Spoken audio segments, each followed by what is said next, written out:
Hey guys, what's going on? Are you ready for some good news in the housing market? Because I've got some good news in the housing market. Let's get into it.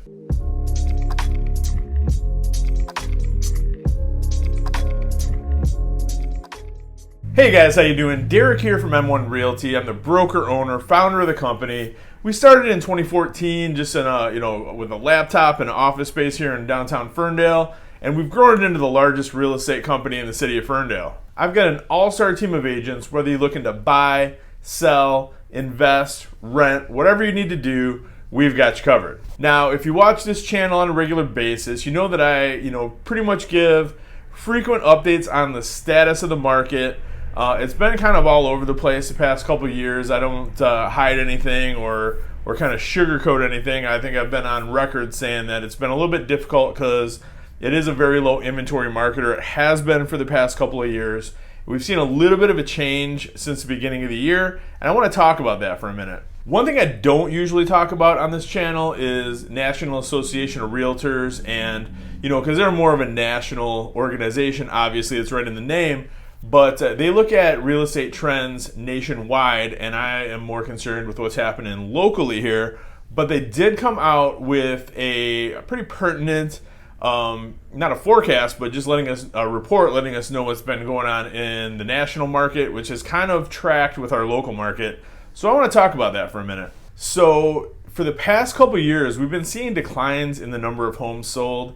And that really in the past year, that's kind of shifted a little bit nationally, not so much here, but some of the markets around the country, in terms of average sale price, I'm thinking specifically like Arizona's one, South Florida's another one.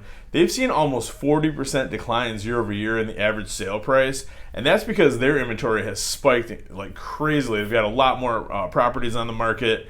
Days on market are way up. Home prices are down as a result. Now, we've seen a little bit of a decline in our average sale price as well, and that is due mostly to our seasonal fluctuation. We peaked out in 2022 in July, and since then, we've actually rebounded a little bit, but between then and February, our average sale price decreased 14.5%, which is, that's to be expected. We see that almost every year. It's usually within, 8 to 15%, so we're within the parameters that we're used to seeing. We didn't see any 40% decline or anything like that. If we had, those would be the only videos I'm making on this channel, so you definitely know about it. But we haven't seen anything like super crazy like that. Now, I think the reason why we haven't seen a huge decrease like some other cities have is because our inventory rebounded a bit, but it wasn't like enough to justify a price decrease. Like our average days on market is hovering right around 30 days. And that's usually 30 days is kind of my rule of thumb between a seller's market and a buyer's market. But I think we're going to see average days on market go back down here because homes have been selling pretty quick. Now, the only exception that we've seen to this low inventory market that we've been in for the past couple years was between late fall and early to mid-winter of this year, where we started seeing the amount of inventory creep back up, and that's kind of what's responsible for our kind of increased days on market. But what we saw here, right about mid-January to mid-February, had about a month where everything sold just in the span of a couple weeks. So and that kind of tracks with the report that's come out from the National Association of Realtors, and they've shown that the number of existing home sales increased in February 14.5%. Now that is the biggest increase that we've seen since June of 2020. And it's kind of a double-edged sword. It was nice to see more homes on the market. It gives our buyers much more choice. It was still a pretty good market for sellers, but essentially what it means now is we sold everything, so now we're back to a low inventory market again. And I hope that's only temporary. I don't think we're going to see a repeat of 2022 and 2021 when there was just nothing on the market. We've got a few different ways that we're going to see increased inventory, and I'll talk about those in a second. But as of right now, today, there's literally, like in Ferndale, there's only 20 houses on the market in the entire city. So that's like one house for every 1,000 people that live here. That's not a great ratio. And other cities that I work in and track aren't doing any better. Like St. Clair Shores, which has roughly just under 60,000 people, there's only 44 single-family homes on the market in that whole city. And Clawson, which granted is a very small city, there's only 4 houses on the market in the entire town right now. It's nothing. They could sell that tomorrow and just have nothing left on the market. But I'm not going to get bogged down in like the details of, what's happening just right now this week, because I'm looking at like the macro trend for the Metro Detroit area, and I think the fact that we've seen the first like major increase in existing home sales in a couple of years is really a good sign. It's an indicator that the real estate market is becoming more healthy, and that's exactly what we want to see. But let's talk for a minute about why that is. I think first and foremost, the thing that we kind of ran into last year was interest rates started rising pretty quickly. I mean, they almost doubled in the span of just a few months. I haven't heard interest rates really be an objection from buyers or potential buyers that I've talked to for a couple months now. I think people are just kind of used to it. I think, knock on wood, we're going to see interest rates kind of peak here in the next, month to 3 months. And, they are still, they're kind of getting close, but they're still under the 40-year average of 7.17%. I just checked today, and according to bankrate.com, the average interest rate for a 30-year conventional mortgage is like 6.875. So, yes, it's not a 2 or a 3% interest rate, but those were kind of artificially low. I don't think we're ever going to see rates like that again for the rest of our lives. So we may as well just kind of accept the reality at this point and move forward. So interest rates aren't that big of an issue at the moment. I think the fear was that they were going to spike like they did in the 80s and be 14, 15, 16%. I don't think that's going to happen. I mean, I don't have a crystal ball. You never know what's going to happen with the overall economy. But I don't suspect we're going to have that as an issue. So interest rates being where they are right now, in the grand scheme of things, they're not terrible. I mean, we'd like to see them lower, obviously, but they're not, they're not cost prohibitive. But there are some really great programs that a lot of lenders have rolled out now to kind of mitigate that and just make it a little bit easier for home buyers in the first couple of years when they buy the home. I did a video on the 2-1 buy down. That was a couple months ago. We're going to post it right up here. But so you guys can check that out. But what that is a program that almost every major lender has rolled it out at this point, where we use some seller concessions at closing for the first year. Say you're at a 6.5% interest rate. For the first year that you own the house, it's going to buy it down 2 percentage points. So you're going to be at a 4.5% interest rate. And then that second year, it adjusts to a 5.5% interest rate. And then only in that third year that you own the house does it go back up to that 6.5%, with the idea being that 3 years from now or 2 years from now, whatever, interest rates should be substantially lower than they are now, and you can just refinance out of it. In addition to that, Fannie Mae and Freddie Mac have both made it their priority this year to help make it easier for first-time buyers to purchase homes and to help underserved communities purchase homes as well.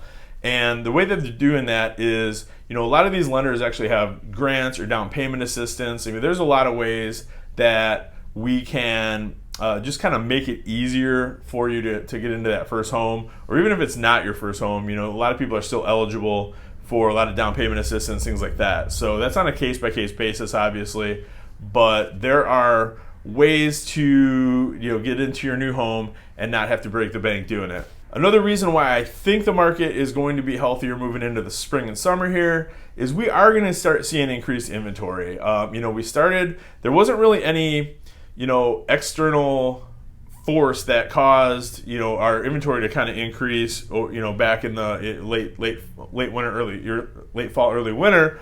It just kind of happened because more people were putting their homes on the market.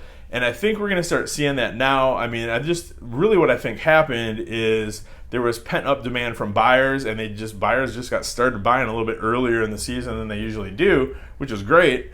But we're going to start seeing we're going to start seeing more inventory because more and more people are going to start putting their home on the market here moving forward, and we just see that every year. So that's to be expected. We're also going to start seeing a little bit of foreclosure activity. Now, I don't want to alarm anybody. It's not going to be anything like 2008, 2009, where every third house on the market was foreclosed on with a for sale sign in the yard. But during COVID, there was that eviction moratorium and foreclosure moratorium, so nobody was getting foreclosed on. And now, now that the court dockets have kind of like opened back up a little bit, and they've worked through the rental property evictions, things like that, landlord-tenant issues, we're going to start seeing more and more actual foreclosures hit the market. Now, most of these are people that either just walked away from their house or they passed away sometime in the last 3 years and didn't have any heirs that wanted the house. Those are the properties that we're going to see on the market. We're also, at least anecdotally, I haven't really researched into new construction starts or anything like that, but I've just driving around have seen a lot more new construction developments than I've seen at any point in the last several years, to be honest. So new home sales is definitely going to help. There's going to just add more inventory to the market. We're going to have that. We're going to have more people just getting ready to sell their home. We're going to have some foreclosures. So, not every foreclosure is going to be financeable or move-in ready, but what that does is allows investors to get in there, get properties cheap where they can fix them up and flip them, and provide move-in ready single-family homes for people. So my guess, if I had to hazard a guess right now, and we're going to find out in a few weeks, the National Association of Realtors is going to release their March existing home sales.